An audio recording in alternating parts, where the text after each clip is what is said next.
গ্রামে হায়না ঢুকে পড়েছে আবার। এ তো বাঘ।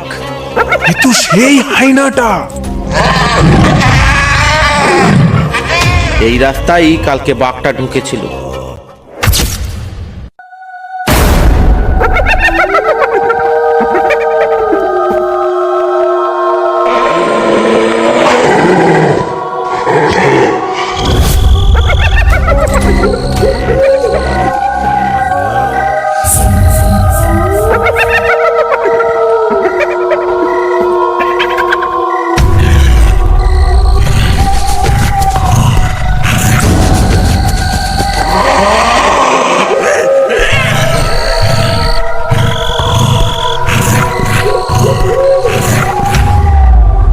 ওই দেখ বাদল, আজ আবার হায়না ঢুকে পড়েছে গ্রামে।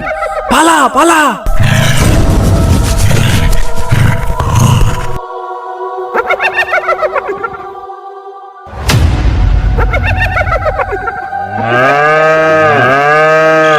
গোয়ালে গরুগুলো এমন চিল্লাচ্ছে কেন বলো তো? ওই দেখো, কেউ মনে হয় হাসছে। চোর ঢুকেছে মনে হয় গোয়াল ঘরে, বুঝলে, আমাদের গরুটাকে চুরি করতে। তুমি যাও তো একবার দেখে এসো তো। সাবধান সাবধান সাবধান, গ্রামে হায়না ঢুকে পড়েছে আবার। গ্রামবাসীরা সবাই আজ রাতে খুব সাবধানে থাকবে। আজ আবার সেই হায়না ঢুকে পড়েছে গ্রামে, সবাই সাবধানে থাকবে। সাবধান। দাঁড়াও, বাইরে যেও না এখন।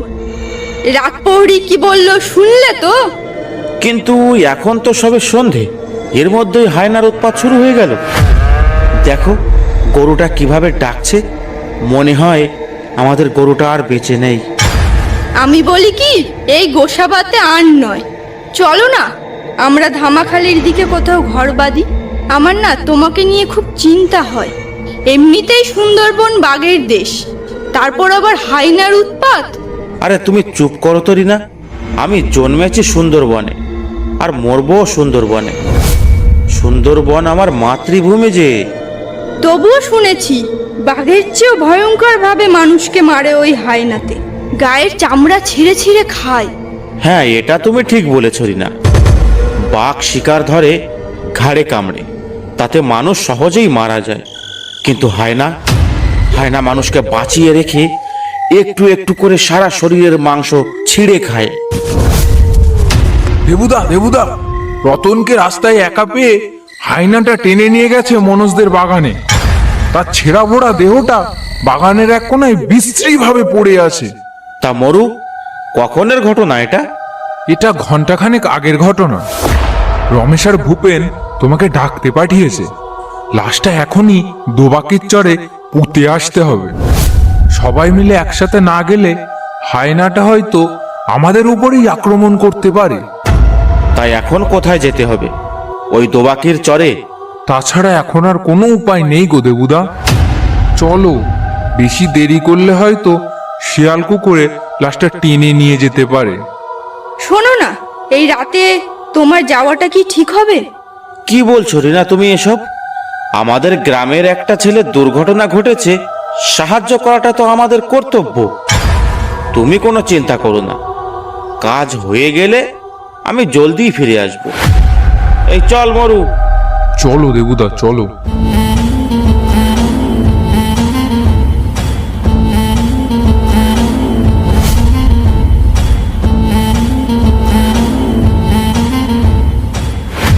এই দাঁড়াও, কারা তোমরা? এই রাতের বেলা আমরা চেঁচিয়ে চেঁচিয়ে গলা ফাটিয়ে সবাইকে সাবধান করছি, আর তোমরা ঘর থেকে বাইরে এসেছো? তোমাদের তো দেখছি সাহস কম নয়। মরার পাকনা গজিয়েছে তাই না? হাতির পাঁচ পা দেখেছো? যাও ঘরে যাও। কি আর বলবো তোমাদের দাদা, এই বিপদের মধ্যে বেরিয়েছি কি আর সাধে। ভোগাইয়ের রতনবাগ দিকে হায়নায় একা পেয়ে ছিঁড়ে ভুড়ে খেয়েছে। আমরা তারই সৎকারের জন্য যাচ্ছি। দাদা, আমাদের বেশি দেরি করা ঠিক হবে না। বেশি দেরি করলে হয়তো শেয়াল কুকুরেই লাশটা খেয়ে ফেলে দিতে পারে। সবই তো বুঝলাম, কিন্তু এই রাতে হায়নাটা যেভাবে ঘুরছে তাতে কখন কার কি হয় বলা যায় না। এভাবে তোমাদের রিস্ক নেওয়াটা ঠিক হবে না।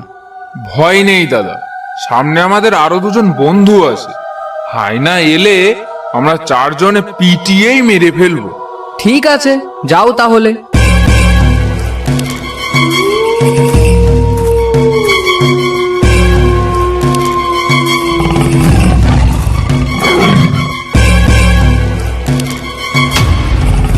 রতনের লাশটা তো এখানেই ছিল।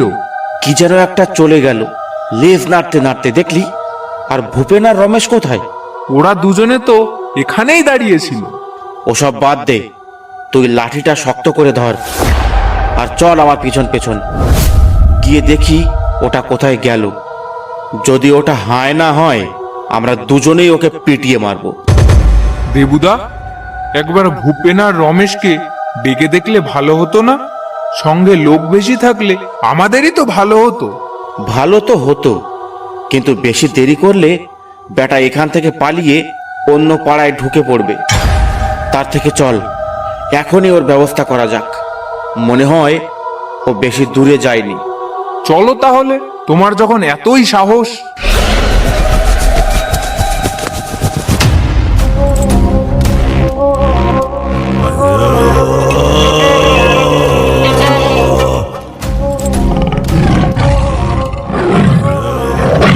পালাও পালাও দেবুদা, পালাও! কি হলো? মরু পালিয়ে গেল কেন? সর্বনাশ, এ তো বাঘ। হায়না খুঁজতে এসে শেষে বাঘের পাল্লায় পড়লাম। ওরে বাবারে!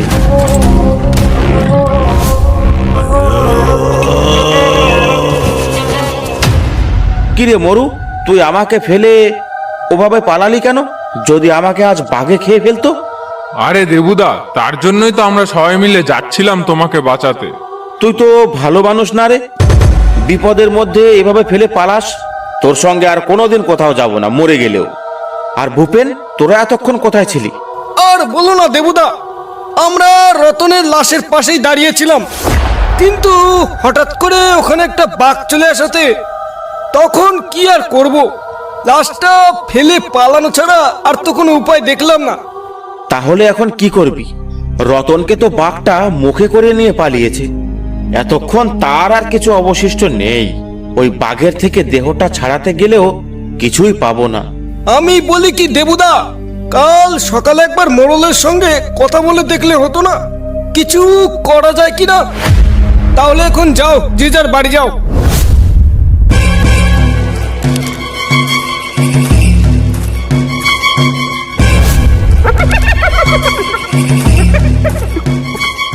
এ কি হাসছে কি এই অন্ধকারের মধ্যে? আবার ভূত টুত নয় তো?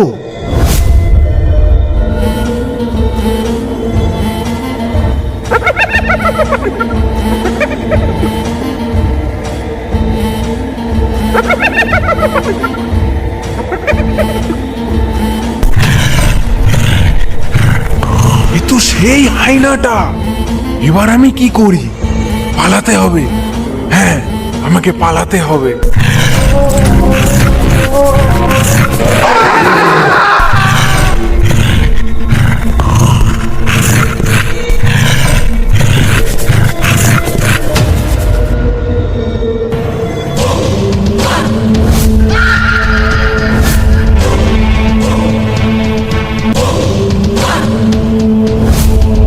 এ কি সকাল সকাল এখানে এত লোক কিসের? এই একটু শরৎ তো দেখি, কি হয়েছে? এ কি, এ তো মরু। এর এই অবস্থা হলো কি করে? এই ভূপেন, কি করে হলো রে এমন অবস্থা মরুর? আমি কি করে বলবো বলো তো দেবুদা, আমি সকালবেলায় যাচ্ছিলাম মোড়লের বাড়ি, যাওয়ার পথেই তো দেখলাম মরুর এই দশা। চল তো মোড়লের বাড়ি। এভাবে একের পর এক গণহত্যা হয়েই চলেছে। আজ কিছু একটা করতেই হবে। তাই চলো দেবুদা, তাই চলো।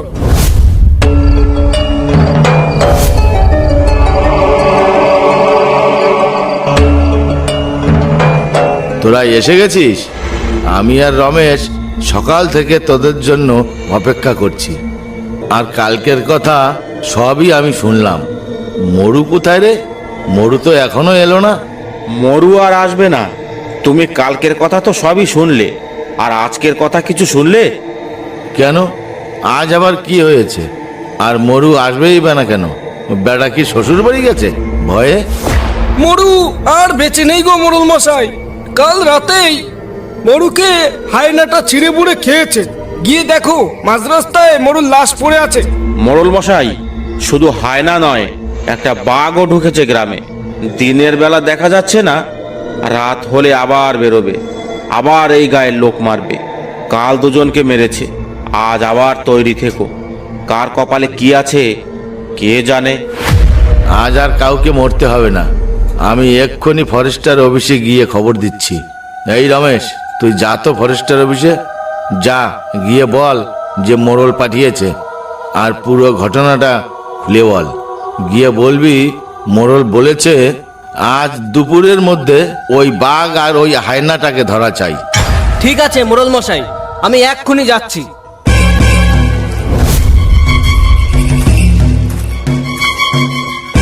নবীন বাবু, খবর এসেছে গ্রামের উত্তর দিকে একটা হায়না ঢুকে পড়েছে।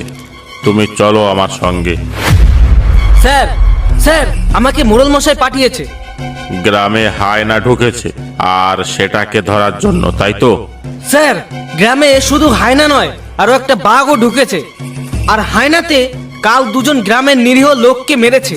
মোড়ল বলেছে আজ দুপুরের মধ্যে ওই হায়না আর বাঘটাকে ধরতেই হবে। নবীন বাবু, বন্দুকটা নাও তো। চলো, সোজা মোড়লের বাড়ি চলো।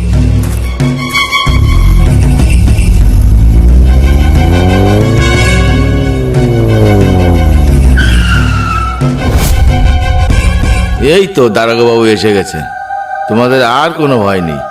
মোড়ল, আমার সঙ্গে দুজন লোক দিতে হবে জঙ্গলে ঢোকার জন্যে। এই দেবু আর রমেশ, তোরা দুজনে যা তো ওই দারোগাবাবুর সঙ্গে। দারোগাবাবু যা যা বলবে তাই তাই করবি। ঠিক আছে মোড়ল মশাই, আপনি একদম চিন্তা করবেন না। চলুন দারোগা বাবু, আমাদের কোথায় যেতে হবে নিয়ে চলুন। তুমি আমাদের আগে নিয়ে চলো, কাল যেখানে বাঘটাকে দেখা গেছে। তাহলে চলুন দারোগা বাবু, তোমাকে সেখানেই আগে নিয়ে যাই।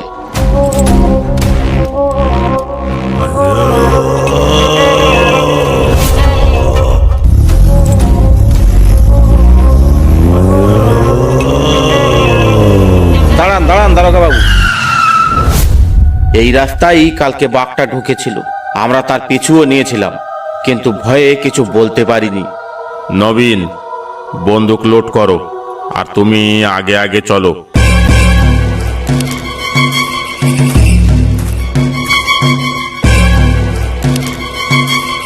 কি ব্যাপার দেবু, জঙ্গলের এত ভেতরে চলে এলাম, তবুও তো বাঘের দেখা মিলছে না। তুমি কি কাল ঠিক দেখেছিলে? আর কিছু বলতে হবে স্যার? সব বুঝতে পেরেছি, বাঘটা আশেপাশেই আছে। সবাই সাবধানে থেকো। নবীন, তুমি একদম তৈরি থেকো। বাঘটা দেখা মাত্রই গুলি করবে, যেন গুলি মিস না হয়। কিন্তু স্যার, বাঘটা কোন দিকে ডেকে উঠলো সেটাই তো বুঝতে পারলাম না। কিছুক্ষণ এখানে দাঁড়াও, ওর আরো একটা ডাকের জন্য আমরা এখানে অপেক্ষা করব। আর সবাই কান পেতে শুনবে ডাকটা কোন দিক থেকে আসে। দারোগা বাবু, ওই তো ওই তো ওই দিক থেকেই তো ডাকটা এলো। চলো, ওই দিকেই চলো।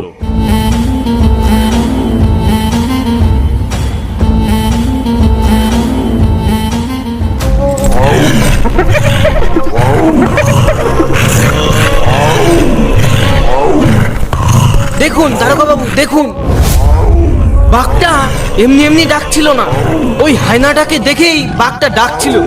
নবীন সাবধান, একটাকে গুলি করলে আর